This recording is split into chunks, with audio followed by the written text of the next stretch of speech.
ठाकुर जी के दर्शन करने का प्रथम साधन है भक्ति। बढ़िया साधन, सरल और सहज भक्ति। जो भक्त भक्ति करने लगता है उसे ठाकुर जी के दर्शन 3 प्रकार से होते हैं। कितने प्रकार से बोलो ना? 3। पहला दर्शन होता है स्वप्न में ठाकुर जी की झलक दिखाई पड़ना। कई बार बहुत से भक्त बताते, महाराज जी हमें सपने में भगवान दिखाई पड़ते, सपने में भगवान दिखाई पड़े, सपने में गुरुजी दिखाई पड़े, सपने में संत दिखाई पड़े। जिसका स्वप्न बार बार आवे, समझना उनकी कृपा तुम्हारे ऊपर प्रत्यक्ष हो या ना हो, उनसे तुम मिले हो या ना मिले हो, स्वप्न में आने पर समझ लेना उन्होंने तुमको भी याद किया है। हाँ, पहला दर्शन है स्वप्न दर्शन। दूसरा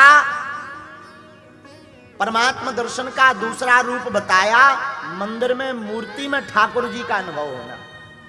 मंदिर में मूर्ति लगी हो, और कई बार हम ऐसी जगह जाते हैं जहां पर ऐसा लगने लगता साक्षात ठाकुर जी खड़े हैं।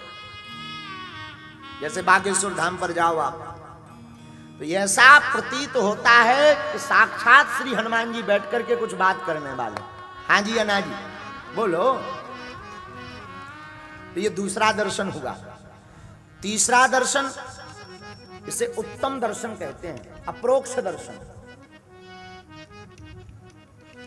इस दर्शन का मतलब है अहम ब्रह्मास्मि, आंख बंद करके अपने अंदर के ब्रह्म का दर्शन करने की दृढ़ता मन में लेना।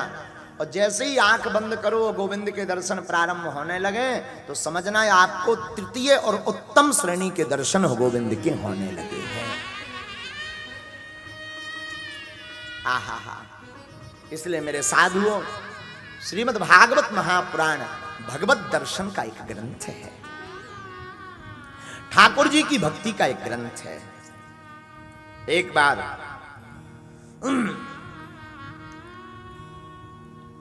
सौनकादिक ऋषि विराजमान थे। सबके मन में यही विचार आ रहा था कि भगवान के दर्शन कैसे होंगे, भगवान की भक्ति कैसे मिलेगी, और कलयुग में कलयुग के जीवों का कल्याण कैसे होगा। श्री सूत जी से प्रश्न करते हैं। श्री सूत जी आयु में बहुत छोटे हैं, सौनिक जी आयु में बहुत बड़े हैं, लेकिन भैया आयु महत्वपूर्ण नहीं है, महत्वपूर्ण है भगवत कृपा। कई लोग तो 40 साल के हो जाते फिर भी भगवान के सपने में दर्शन नहीं कर पाऊ, और प्रहलाद जी को तो 5 वर्ष की अवस्था में ही ठाकुर जी के दर्शन हो गए। तो भगवान आयु नहीं देखते हैं कि तुम कितने साल के हो गए, बूढ़े हो कि हल्के हो।